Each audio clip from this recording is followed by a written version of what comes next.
गठबंधन बनाए थे वो लोग तो मान लिए हैं कि 2024 में नहीं कुछ होने वाला है, 29 का तैयारी करो। और बिहार में हम लोग 40 सीट बड़े मार्जिन से स्वीप करेंगे। सरकार है नीतीश कुमार जी के नेतृत्व में चल रहा है, वो 2025 तक चलेगी और जो ड्यू टाइम है उसका चुनाव का, उसी समय पर कोई मध्यावधि चुनाव बिहार में नहीं होने वाला। पार्टी अकेली पार्टी है, शायद कम ही पार्टी ऐसी होगी जो परिवारवाद से दूर है। बोलिए इस पर, गांधी मैदान से बोलिए, क्या आपका पूरा परिवार राजनीति में है? अन्य लोगों को जग के लिए जगह नहीं, हर एक पार्टी के लिए। और बिहार में जिस तरह से अभी जो राजनीति हालात बने हुए हैं उस पर आपका क्या है? नहीं, बिहार में तो अब तो आगे लोकसभा का चुनाव आने वाला है। मैं पार्टी के प्रति, अपने नेता के प्रति कृतज्ञता व्यक्त करता हूं कि ये मौका दिए है और मुझे लगता है कि आगे वाला जो चुनाव है लोकसभा का, उसमें पार्टी पूरे बिहार में, देश में भी हालात जो है उसमें एनडीए की सरकार बनेगी।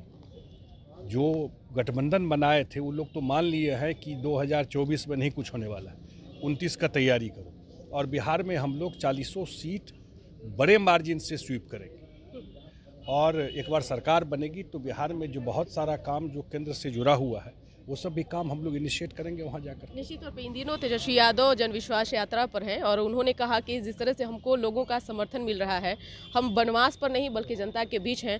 कैसे देख रहे हैं, क्या लग रहा है आने वाले समय में? जिस तरह से तेजस्वी यादव ने कहा है कि हमको बिहार का जिम्मेदारी हमारे कंधों पर है। वो तो जनता तय करती है किसको जिम्मेवारी देती है। अभी तो जनता ने जिम्मेवारी नीतीश कुमार जी को दिया हुआ है 2025 तक के लिए। और मैं ये भी बता दूं कि जो सरकार है नीतीश कुमार जी के नेतृत्व में चल रहा है, वो 2025 तक चलेगी और जो ड्यू टाइम है उसका चुनाव का, उसी समय पर कोई मध्यावधि चुनाव बिहार में नहीं होने वाला, उसी समय पर चुनाव होगा। और जनता के बीच में सबको जाने का अधिकार है और हम लोग तो आज तक जनता के बीच में अपने काम काज पे गए हैं। जो काम हम लोगों ने बिहार में किया है, और आज नौकरी की बात है, रोजगार की बात है, वो तो हम लोग 15 साल में करते रहे हैं। ये तो ख़त्म हो गया था ना, रोजगार कुछ था ही नहीं यहाँ। तो अब जब नीतीश कुमार जी ने एक बेस तैयार कर दिया तो अब अपॉर्चुनिटी लोगों को ज़्यादा मिल रहा है। सिर्फ सरकारी नौकरी की बात मैं नहीं कर रहा, जो अदरवाइज रोजगार मिलता है, जब इंफ्रास्ट्रक्चर आप बढ़ाते हैं तो वो सारा काम भी हो रहा है और इतने बड़े स्केल पे बहाली हो रही है बिहार में। तो मुझे लगता है आने वाले समय में जब 2024 में केंद्र में सरकार बनेगी तो बिहार का जो एक बेस मुख्यमंत्री जी ने तैयार कर दिया है, तो जो अगला जंप बिहार को लेना है, हम लोग का मानना है कि टॉप 5 स्टेट में बिहार अगले 5 साल में आ जाएगा केंद्र में सरकार बनने के बाद। तो जो कोऑर्डिनेशन दोनों के बीच में रहेगा तो बिहार में बड़े स्केल पर उद्योग धंधा अगले 5 साल में लगेगा। 3 मार्च को तमाम महागठबंधन के जो नेता हैं वो एक मंच पर रहेंगे। साथ ही साथ राहुल गांधी का भी बिहार आने का जो है कार्यक्रम है। कहा जा रहा है कि समाजवादी पार्टी के नेता अखिलेश यादव भी आ सकते हैं बिहार।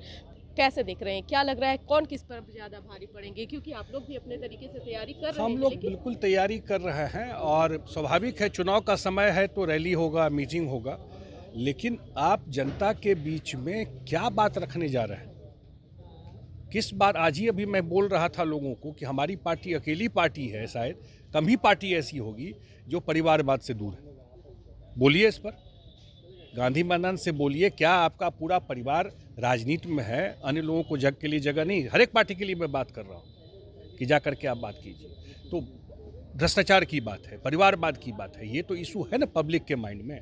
हम लोग अपने काम को ले करके लोगों के बीच में जाएंगे, चाहे केंद्र का काम हो चाहे बिहार सरकार का काम हो, एनडीए हो करके हम लोग लोगों के बीच में जाएंगे। और बिहार में मुझे नहीं दिखता है, हम लोग भी फील्ड में जाते हैं, आने वाले टाइम में कोई स्पेस है किसी के लिए। के पाठक इन दिनों खूब सुर्खियां बटोर रहे हैं, आप उनको किस तरह देख रहे हैं? क्योंकि नीतीश कुमार ने, देखिए, मैं इस पर ज़्यादा टिप्पणी नहीं करूंगा, लेकिन मैं इतना जानता हूं कि बच्चों को गुणवत्तापूर्ण शिक्षा मिलनी चाहिए। सरकार की जिम्मेवारी है, सबसे बड़ी जिम्मेवारी। अगर टीचर भी बहाली कर रहे हैं तो वो टीचर बहाली कर रहे हैं बच्चों को पढ़ाने के लिए। अगर उसको कोई व्यवस्थित ढंग से पढ़ाने का कोशिश कर रहा है तो उसका सपोर्ट होना चाहिए।